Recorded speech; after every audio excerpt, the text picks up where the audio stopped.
Welcome back to the channel. Thank you guys for hanging with me on this Friday. And I want to do a video today basically explaining the differences between spring and fall because there are a lot of similarities there. Bass are going to use shallow areas of your lake to feed, and you're going to be there with all your favorite baits, catching them like you would in the spring, this time of year in the fall. But there are some very big differences. Now, you can fish very similar. You know, you're going to pick up a chatterbait, you're going to head to a secondary point in that creek that you like to fish in the springtime and in the fall time. Now, there are major differences, though, in what you are going to be seeing out on the water. You know, the biggest difference for me is that in the springtime, you are on the up and up with everything coming alive. Everything. You know, if it's the crayfish, the shad, they're spawning, there's this that's coming out of the woodwork, there's this that's waking up. Everything is coming alive. So for the springtime, when you find a bass, that typically means more bass are coming to that spot. In the fall time, everything is on the down and down. Things are going into hibernation mode. Things are dying off. The water is getting colder and it's going to stay cold for months. So everything's going away. So when you find bass in the fall time, they're typically eating everything that they can there and moving on to the next spot where there's more food. So for that reason, in the springtime, when you catch a bass, you can typically go back there and catch another bass. In the fall time, you better be moving around because where you just caught a bass typically means that you might be around an area where there are bass, but they're going, they're leaving. There's not going to be anything there the next day unless you just have a ton of bait. So I basically want to tell you guys about how you're going to fish the baits that you always catch them on in the spring, your confidence baits, but how you're going to utilize them in the fall because it does get a little bit different. I'm going to give you a couple of my experiences I've had. Now, first off, I want to thank you guys for sticking with me. I know I took a couple weeks off, so thank you guys for liking and subscribing. That really helps me and the channel out a lot. So when I think of chatterbait fishing in the spring, I can sit on one spot. If it's a point, if it's a, steep bank leading up to a flat, whatever it may be, I know that I can stay in a general area and go back and forth and catch fish. If I have fish that are in that 55 to 60 degree water temp, I know they're pulling up shallow and they're there because they're not days away from leaving. They're days away from heading closer or further back into coves.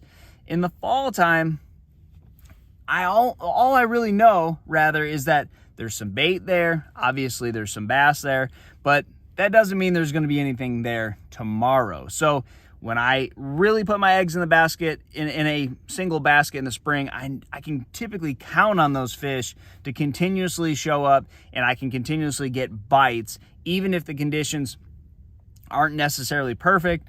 The longer I spend on a spot, the more fish I'm going to catch. In the fall time, it's not like that. You can still catch bass on a chatterbait, but you got to be moving. You got to continuously be looking for more places because that's what the bass are doing. You're really treating your areas the same way the fish would. You get there, you fish around, they're going to come in there, they're going to eat one meal, then they're going to go. They're going to eat everything they can find there, then they're going to go looking for more stuff. In the springtime, they're not really pressed. They know that the water is going to be warming up. They know that feeding up and all that they're doing now in the fall time isn't the end of the world. The end of the world for them is getting to the spawning area. In the fall time is they have to eat or they're going to die. So they are just continuously looking for food. So there are a couple different situations where I do think the baits that you fish and the cover and the structure in the fall time are very important. So when we're talking about flats in the fall time, places where you would typically fish a half-ounce lipless crankbait, a half-ounce chatterbait, some type of medium diving crankbait or shallow running crankbait. In the fall time, it may be a little bit different. You may have to go down to that little swim bait opposed to a bigger swim bait that you'd catch them on in the springtime. Or from a half-ounce lipless crankbait that you'd be catching them on to a 1/4 ounce because you're not just fishing the edge of the break, you got to push way up on the flat. Same thing with the chatterbait. You may go from the half-ounce chatterbait to a 3/8 because those fish aren't on that 6 to 4 foot break that they use in the spring, they've pushed way up on the flat because they're chasing bait. They're up there chasing bait. They're not necessarily relating to the structure, the rock, the contour, whatever it may be that they're relating to in the spring. Strictly pelagic, and they're chasing the bait anywhere that they can chase them. So it's more so about getting to the bait, and that's when you got to go down in sizes. Now, you're not always going to get fish on flats.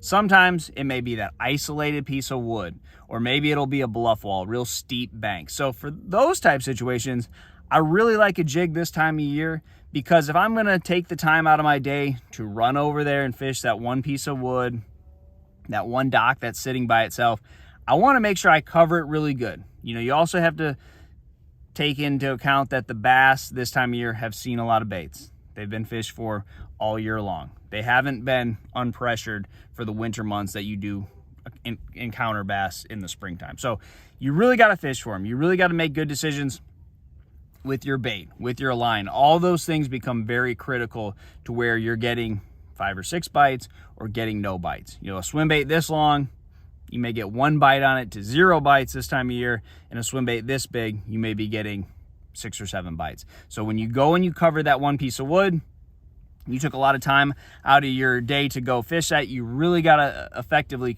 cover it. Same thing with a bluff wall. If you have a really steep bank, a crankbait or a chatterbait or something like that, it's just not going to be effective.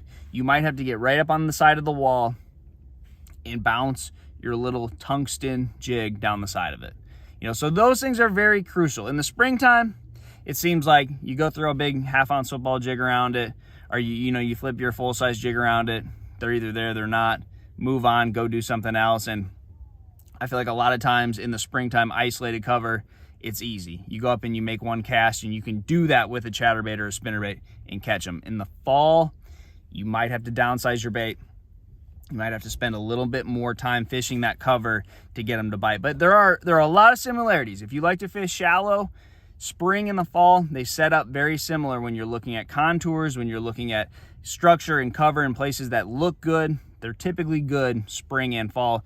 Your approach does change. So try that, guys. Good luck to you, and I'll see you on the water.